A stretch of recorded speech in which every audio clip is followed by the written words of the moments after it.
on May 24th. So we have RSVPs up till May 20th. So what Inductions is a chance for official members as well as new Psychi members to celebrate everything that they did this quarter and their involvement. So yeah, make sure to RSVP so we can keep and count for food and everything. And we have member highlights as well. So if you want to share your story or your involvement with Psychi, you could fill the QR code or the form in the QR code or the form. And if you have any other questions, you can ask our historian, Vanessa. So yeah, we're done with updates for today. And we have our speaker, who's Dr. Samantha Pelletieri. So I'll have Abby introduce her. All right. Hi, everyone. Can you hear me okay? Awesome. Okay, so hi, everyone. I'm so excited to welcome Dr. Samantha Pelletieri. If during the presentation you have any questions, please feel free to put them in the chat, and we'll allow for some time at the end for any questions, like in person or over Zoom. So Dr. Pelletieri started her graduate education as a marriage and family therapy marriage and family therapy master's program and obtained her license as a marriage and family therapist. She also completed a PsyD in clinical psychology before pursuing a credential in school psychology. Dr. Pelletieri has been the lead school psychologist in Etiwanda School District for approximately the last 25 years. She is also a licensed educational psychologist and adjunct professor in a school psychology program. To start, could you tell us a little bit about why you decided to pursue school psychology?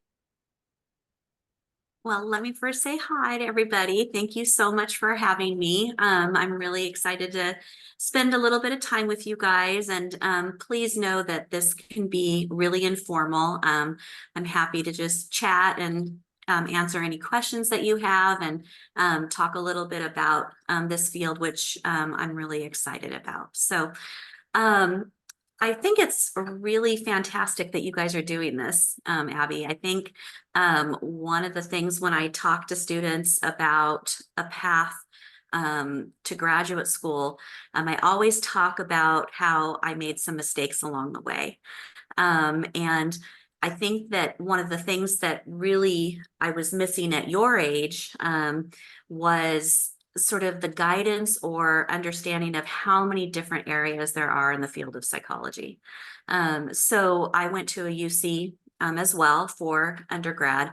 And as we know, our UC system is very heavy on the research emphasis. So all of my professors were researchers and really didn't have a lot of information about how do you become a clinician? How do you go into more of a practitioner role? So I had a lot of sort of misunderstandings about how to go about doing that. I knew that I wanted to be a therapist in some way, shape, or form. Wasn't sure exactly what I wanted to do, but really didn't know how to sort of be efficient in that path. So I was under the mistaken impression that I had to get a master's degree first. So starting off in that marriage and family therapy program really was because I thought I had to get a master's degree before applying to a doctoral program. I always knew I wanted to get my doctorate, but I didn't know that you could go straight from your bachelor's degree into a doctorate program. Is it easier probably to get in with a master's? Yes, probably, but I didn't intend to do that. So I started off, Ab, interrupt me if I'm not answering the question correctly. I'm just sort of babbling on about my path. So started off in that marriage and family therapy program, which I loved, absolutely loved. And then did my license as a marriage and family therapist. And straight after that went into a PsyD program for clinical psychology. So, and that was, another 4 years on top of the master's program. So, when you're in a doctorate program for clinical psychology, of course you have all your coursework and your academics, but you also have a a practical piece too. So you have practicums, you have internships to sort of expose you to the field so you can kind of figure out, you know, where do I want to be in this? And one of my internships along the way, I had a couple of different types of internships. One of my doctoral internships was at the UCR Counseling Center, which was one of my favorites. So I had a few different university internships, but I also had internships in a school district. And that's when I was exposed to kids from anywhere from preschool up into 8th grade. And I discovered that I really loved the setting. I loved the school setting. Everybody works as a team. There's so many different disciplines that work together, and there's such a nice energy when you're in a school setting. So I'd done some internships in the school setting as a therapist. And so knowing that I really love that, then when I was in my doctorate program, I discovered I really loved psychodiagnostic assessment. And because of that, I just sort of happened on or tripped into the field of school psychology. I honestly had no idea that it existed. So even close to the end of my doctorate program in clinical psychology is when I was first discovering that there was such a thing as school psychology. So that's sort of how I happened upon into school psychology. To be a school psychologist, you have to get a master's degree in some type of psychology and education. Usually your master's degree is combined with your credential in school psychology. So those programs are sort of integrated and they go together. They're typically about a 3-year program where you get your, like I said, your master's degree and your credential that allows you to work in the school setting. So I happen to have my doctorate. That's not required. I'm very happy that I have mine, but it isn't necessary for that particular field. Could you explain a little why you're happy you have your PsyD to do the job you're doing? I think that there's a depth of education that comes with getting your doctorate. You know, it's hard for me to compare, you know, the difference because I didn't go through a school psychology program. I did my doctorate, and luckily when I looked into getting my credential, they gave me a lot of credit for courses. So I only took a couple of courses in a school psychology program. They don't really do it that way anymore. So if you were to get your doctorate, like I did first, you would still have to do your whole master's degree in school psychology. Really, programs are not giving sort of credit anymore. That was in the old days. So you'd have to do both. So yes, I'm happy because I loved my program. I loved doing a doctorate in clinical psych. I found everything about it fascinating. I loved psychopathology. I loved statistics. I love research methods. And I particularly love assessment. So I wouldn't change that path at all. I think it gave me sort of a depth going into that field. Could you explain a little bit of what assessment is and kind of how that looks like in your job? So there's a couple of different types of assessment. So the assessment that you might do when you're in a doctorate program for clinical psychology may look a little bit different. So assessment, psychoeducational assessment in a school setting is really looking at identifying disabilities that impact the educational setting. So our primary role as a school psychologist is to identify disabilities in the educational setting. And what that does is when you identify particular disabilities, that finds students eligible for special education services. So we really do a lot of assessment in order to identify those disabilities, and also to give us a lot of information, and so that we can create an educational program for students with disabilities. And I know So you how does that look? So it really depends on the age. So if, let me back up. So there's 13 categories in which kids can qualify for special education services in a school setting. And those range everywhere from deaf, hard of hearing, orthopedic impairment, autism, other health impairment, which includes things like ADHD, specific learning disabilities. There's a whole range of disabilities that we are required to identify. So the majority of assessments that we do tend to focus on learning disabilities.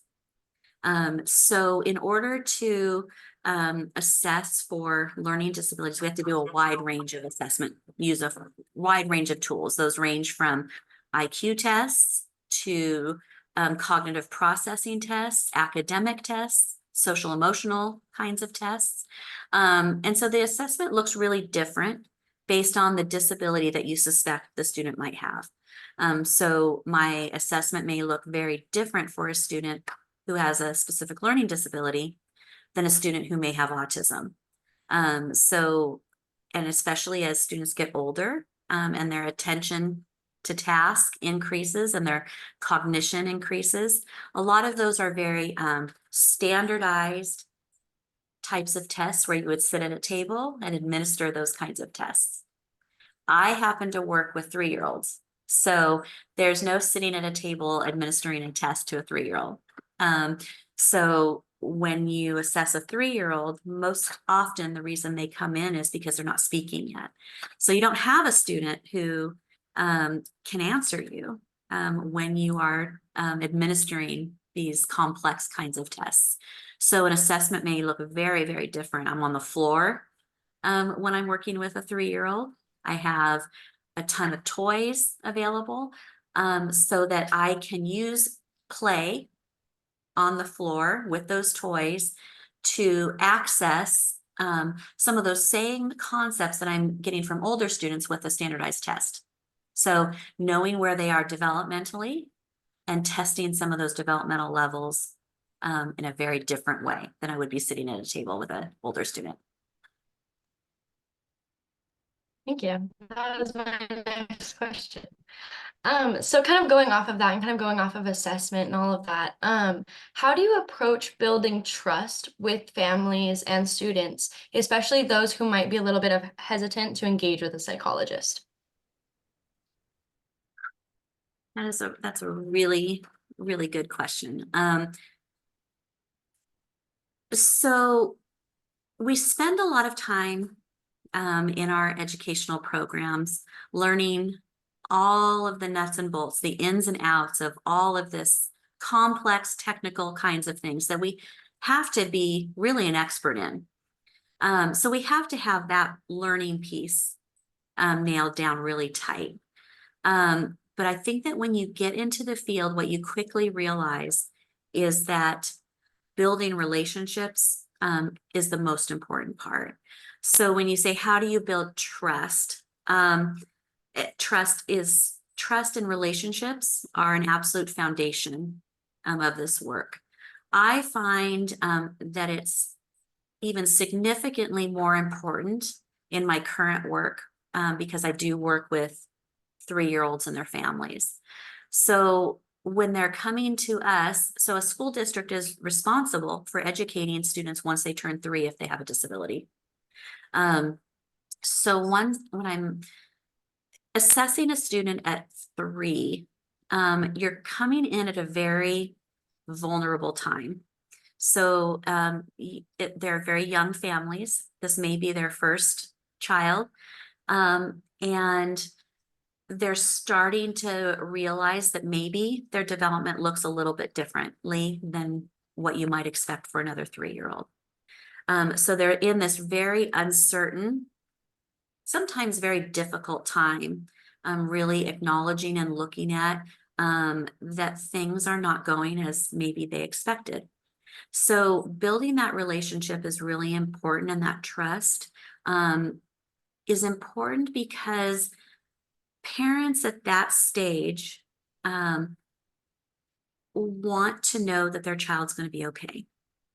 And they want to know that you care and that you see their child for all of who they are, that they're not only a label or only a disability, but they have all of these wonderful parts of them. And they want you to see all of the amazing things that they see about their child. So that takes relationship building, not just sitting down and administering some tests. So, and it's actually really probably the best part of my job is that piece. I love the science. I love the science of the assessment. I want to be always ahead of the curve with those kinds of things, but the best part is establishing those relationships. For that family's first introduction to their child's education and setting the stage for what they should expect moving forward and what they can expect. Kind of going off of what you're saying about kind of setting the stage for moving forward, what changes or improvements would you like to see in the field of school psychology in the future? Oh gosh, that one is easy. That one's easy for me. I think where my passion lies and pretty much my whole career has centered on the philosophy of inclusion. And that means inclusion of all students.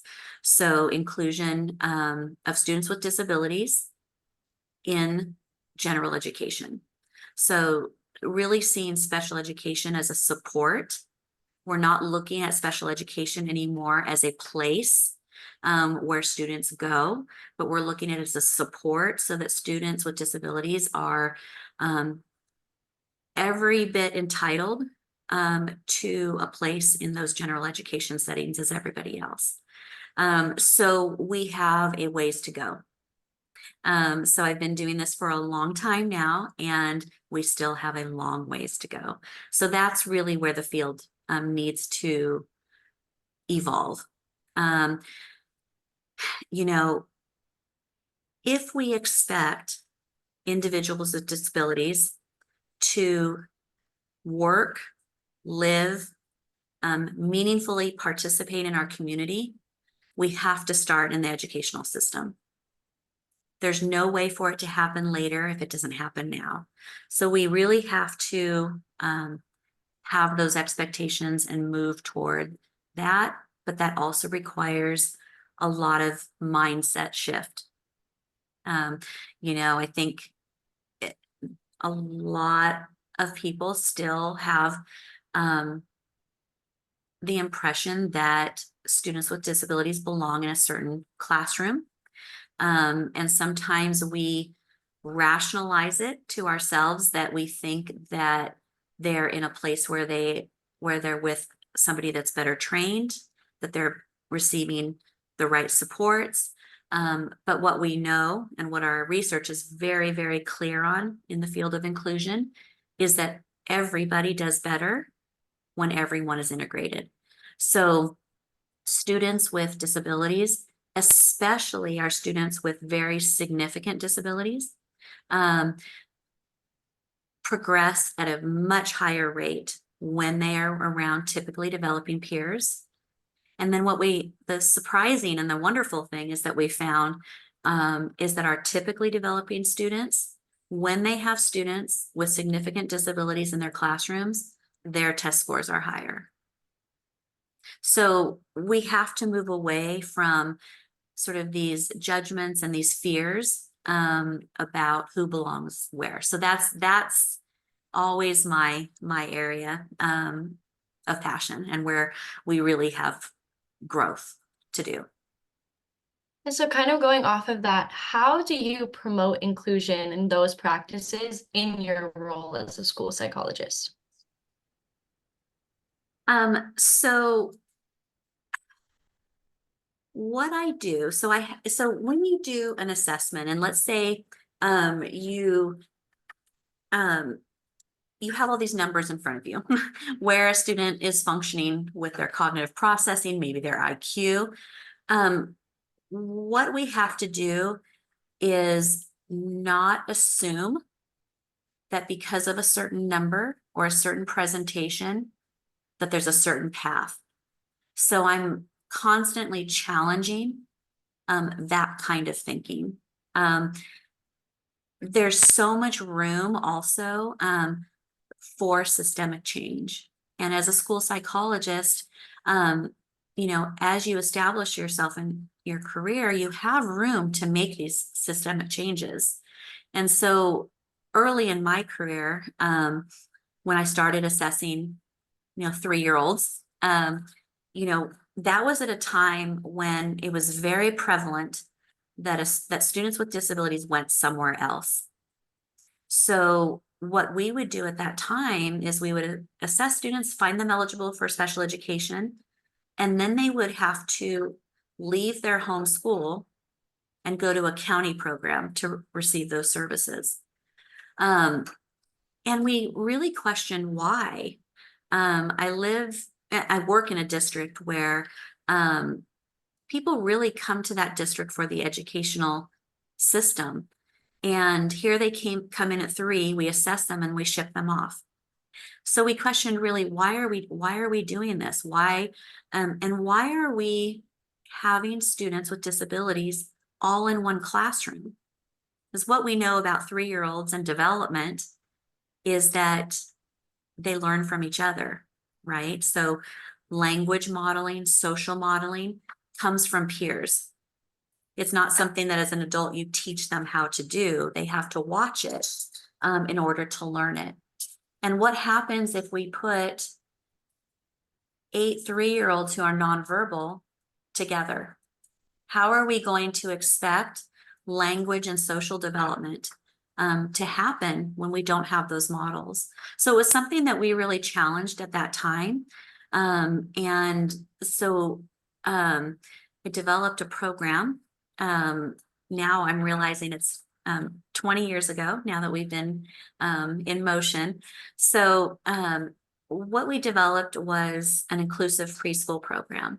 So after we identified students with a disability, we created a preschool program that they would participate in along with their typically developing peers. So half of the students in the classroom were typically developing from the community, and half of the students were identified as having disabilities. And we started off really small. We had 1 classroom. And then now that we're 20 years later, we have 26 sessions going with a few hundred students. And it's very easy over the long term to see the growth that happens purely because students are with their typically developing peers. So those are the kinds of things that you can do. You see a problem, and at that time, I was a couple of years into my career. I had no idea what I was doing, none. I just knew that I had a passion for it and that I would figure it out along the way. And you figure it all along the way. So you get to look up close about what this system is, where are the holes, and what can I do to make systemic change? I was really hoping you were going to bring up clouds.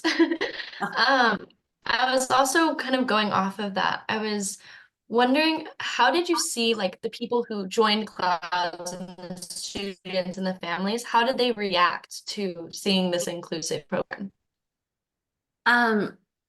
You know, like anything, change is slow, and a lot of times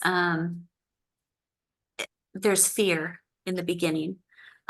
So what happened in the beginning was, luckily we had a district administration that gave us a lot of leeway and gave us a lot of trust on their end to create this. But one of the questions that we were asked was, how are you going to get students from the community and families to want their students in a classroom with kids with disabilities? Aren't they going to be afraid that they're not going to learn? They're going to learn at the pace that they should. Is it going to hold them back?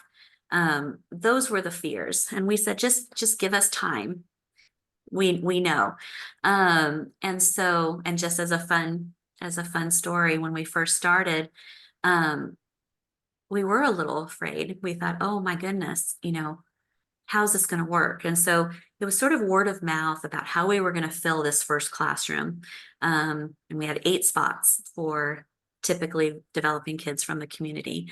And that morning when we were doing registration, we ended up having a line of parents with their camping chairs lined up around the building at 4 a.m.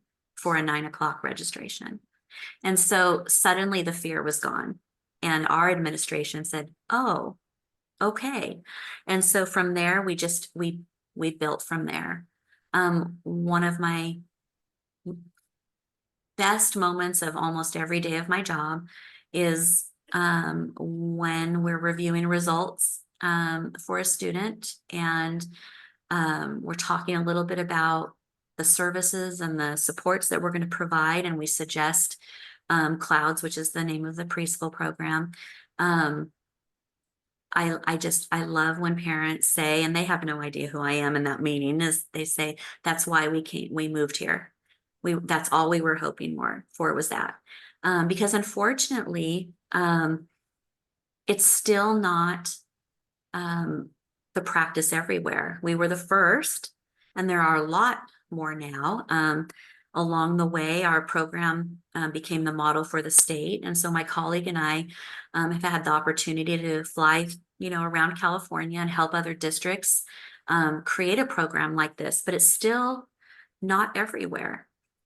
So we're really proud, and I think our families are really, really happy to see the progress. And it's all of our families. It's not just our families with kids with disabilities. They see their kids' language growing, their socialization, their sense of community and compassion and awareness, and all of those kinds of things happen within those classrooms. So I know you've talked about kind of the importance of building relationships and trust, and then also seeing systemic issues and working and taking steps to kind of fix those things. What other skills do you think are really important for your job? So relationships with students and families, definitely, but also with your colleagues. You have to, in a school setting, you have to be collaborative. There's, like I said, there's so many disciplines. So there's teachers, there are special education teachers, there's speech pathologists, occupational therapists, physical therapists, all these different disciplines that have to come together in order to work together. And there's a lot of different mindsets. So you have to be collaborative and know how to consult and negotiate and work with your colleagues that may have very different mindsets than you. And so, we know that change doesn't come like this. You get a lot farther with working together and as a team. And so those are really important skills too. So kind of switching from that, what would you say is the most challenging or difficult part of your job?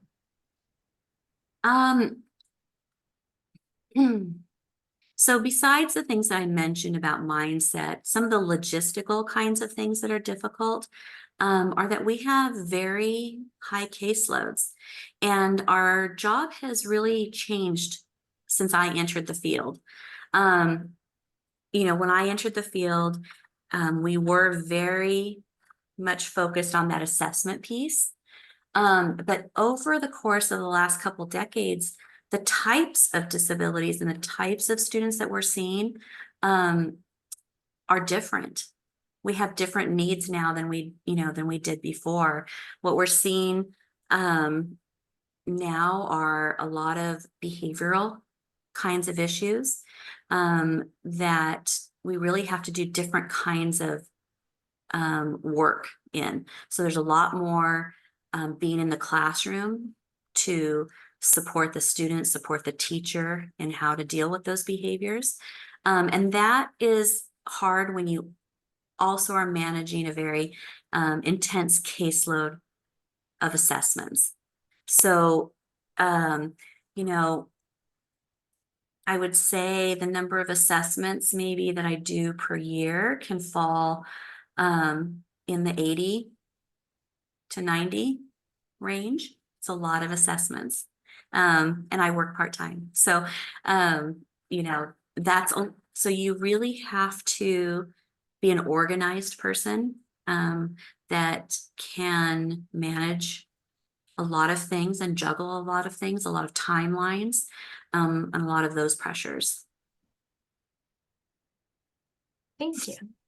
And then if you could start completely over, would you do anything differently? Would you pursue a different career or anything like that?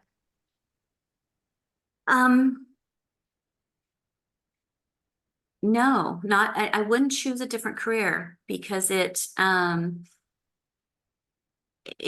a wonderful career. It's been a wonderful career. Did I set out to do it? I didn't, but I happened upon it and it turned out to be one of the most, wonderful things. And some of the things I'm most proud of.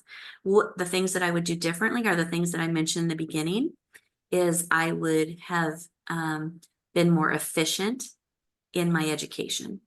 And so that requires, just what you guys are doing, which is being exposed to professionals in the field, knowing what's out there, taking as a variety of classes as you can, being exposed to different things in the area of psychology, so that you can have a sense a little bit earlier where you might want to be going.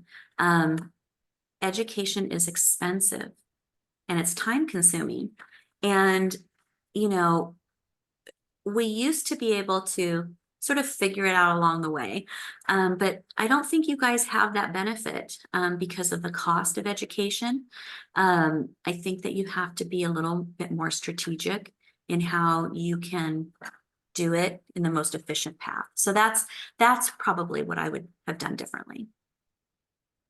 I know you touched on it a little bit in your last answer, but do you have any advice for undergraduates who may want to pursue a similar line of work?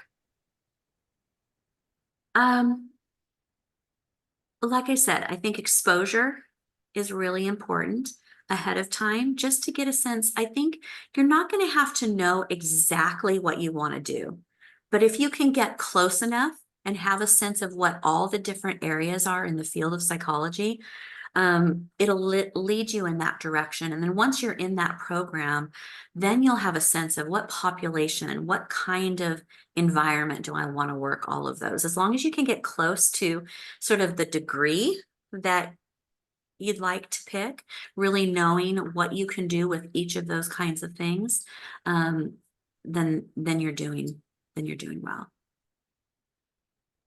Thank you so much. Those are all of my questions. I'm gonna wait a minute and see if anybody has any in the chat and then also in person. But thank you so much for answering all of those. We really appreciate it. I'm just gonna wait a moment and see if anyone has anything. Yeah, I think that it's also utilize your resources too. Really make sure that you're getting involved on campus. I know all of you guys are so good about being involved in labs, and what that allows you to do is also to develop those relationships with professors that you have a connection with. And those people are really helpful resources too.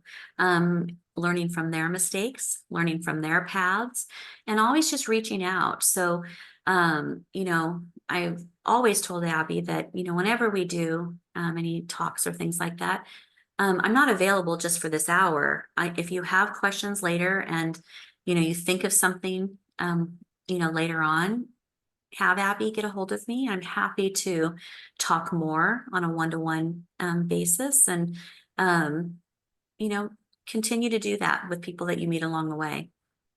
We send out the recordings and kind of a recap of each meeting. Would it be okay if we send your contact information, like an email on that recap? Yeah. Awesome. All right. Does anyone in person have any questions? I can't see anybody. Yeah. Well, it's all successful as long as you now know that there's a whole field called school psychology, because I didn't even know until I had a doctorate. All right. Thank you so much for talking and giving us all of this information. I really appreciate it. Oh, Of course. Oh, I think we have an in-person question. okay.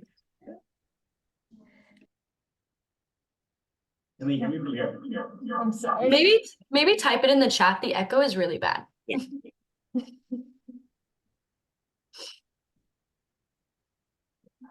The projectors.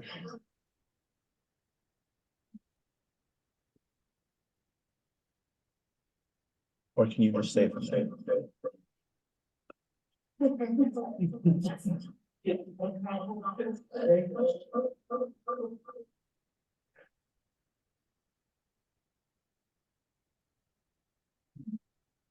I don't see anything in the chat yet. Do you, Ab? No, I don't. Right. Sounds like they're underwater and like on a roller coaster. It's a long question. You're gonna have to, it's an essay.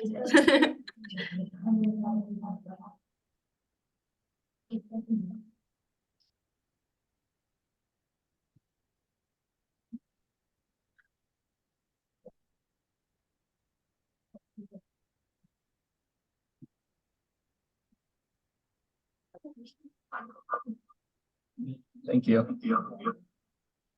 Let's see. Okay, you mentioned the term inclusion earlier in regards to students with disabilities. Are there any more students that you would like to include in your initiative? All students, of course. You know, but when we're talking about school psychology specifically, we have to remember that truly the focus is that identification of disability. So are there other layers that are on top of disability? Of course, that are going to impact that particular student and the path that we take. Yes, socioeconomic status, culture, language, so many other factors that sort of are intersected with disability. But sort of the disability piece is the foundation, because that's sort of the foundation of our role. Let's see here. So you mentioned assessments a lot. Yes. Can you give an example of an assessment that you would give one of your third graders? So yes. So, and third grade is actually a really good question, because we find that students with disabilities like a learning disability tend to sort of emerge around third or fourth grade. A lot of cognitive types of functioning come online at that time. So things like executive functioning, more different types of memory and those kinds of things you can start testing for as students get more into that age level. So you're going to be able to do a lot more complex assessment with students that you're in that third or fourth grade level. So let's say we were looking for a learning disability.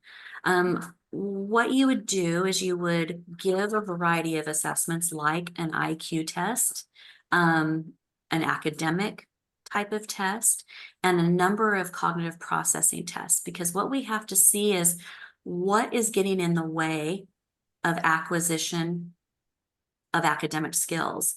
So areas of processing are things like attention, working memory, executive functioning, visual processing, auditory processing. Those are all kinds of cognitive processing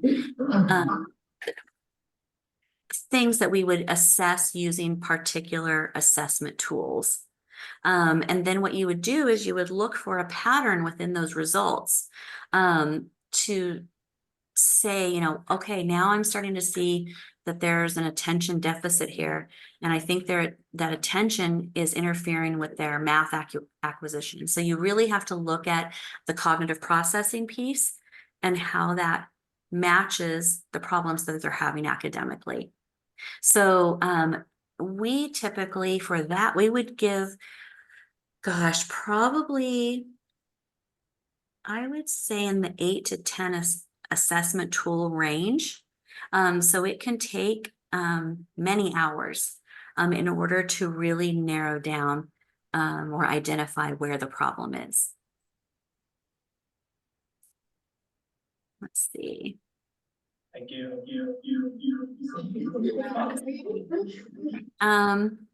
You also mentioned the term significant disability earlier. Can you please define that? Also, what are some disabilities that often go unnoticed or untreated in the field of education? Very good questions. So I typically use the term significant disability for students who are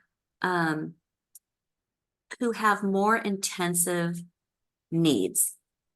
So often, you know, let's say, you know, and when I talk about students with significant disabilities, often there are a combination of disabilities that sort of exacerbate each other.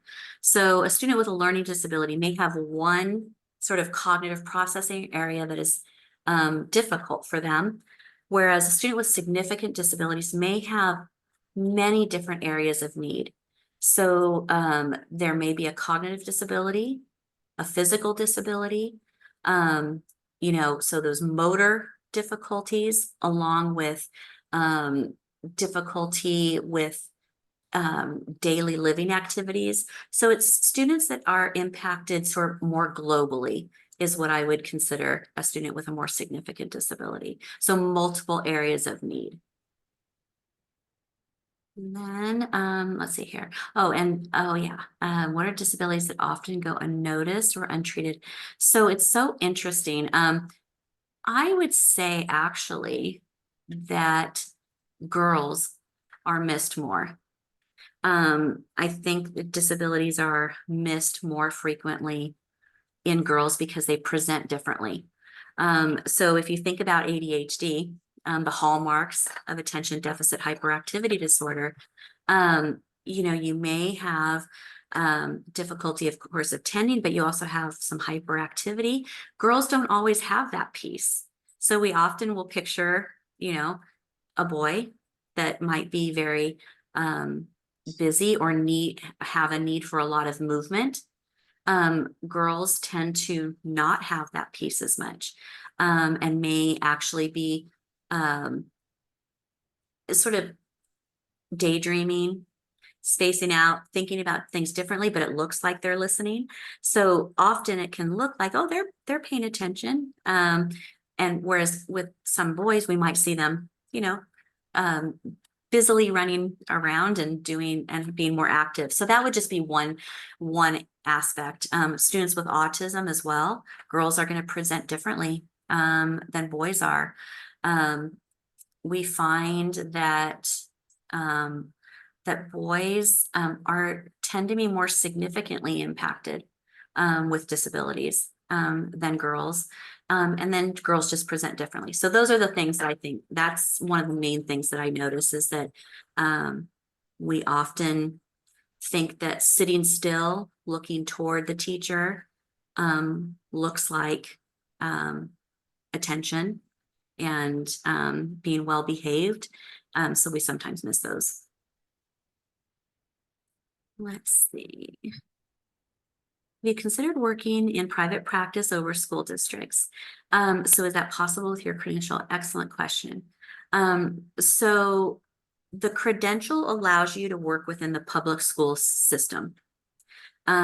Earlier I mentioned, well, Abby mentioned that I'm also a licensed educational psychologist. So after you've been a credentialed school psychologist in California for a certain number of years, you can apply to get your license as a licensed educational psychologist. California is the only state with that license. So once you have that license, you are then eligible to work in a private practice. And your work would look fairly similar, but in a private setting. So yeah, I've worked in a private practice as a clinician, not as a licensed educational psychologist at this point, but it's always a nice option to have. Let's see here. Let's see, scroll up. I recently sat through a presentation from a university's Student Disability Resource Center. They mentioned that some students do not want to be defined by their disability as part of their identity. Have you ever encountered a similar situation? If so, how did you approach the situation? So yeah, I think that probably is very dependent on age. So in the elementary sort of range, they're still really working on identity development. So we're not quite there with that sort of controversy. And so I think the thing to do is to ask. I think always is to ask that individual how they would like to be identified. You know, there are very polarizing camps, let's say in the area, in the autism community. There are some adults with autism that want to be, you know, you want that person first language. So person with autism versus some camps who are saying, I want to be labeled as autistic and taking it sort of ownership of that term. So it really, really depends on the individual. And I think when in doubt, we ask. Okay, I'm gonna wait 1 second if there's any other questions kind of coming through. Okay. Those are great questions. Yeah, they're so good. All righty, I think we're good. All right, thank you so much for being here. We really appreciate it. We're gonna go ahead and transition into our social. So thank you for being here. Really appreciate it. Thank you for having me. Okay. Bye. Bye. Thank you. Yes.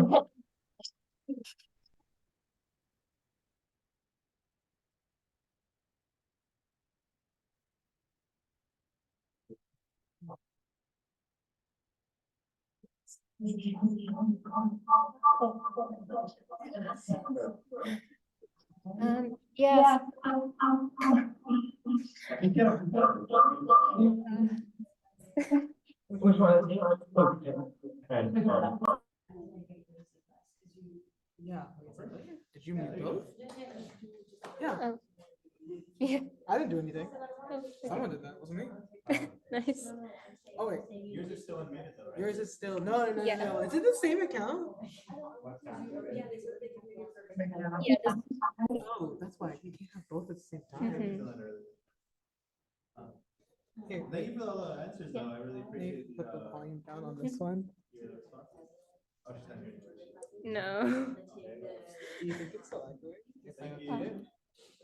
I don't think It was definitely Yes. annoying. All right, should I let her know now? Or transition to something? she left. Okay, awesome.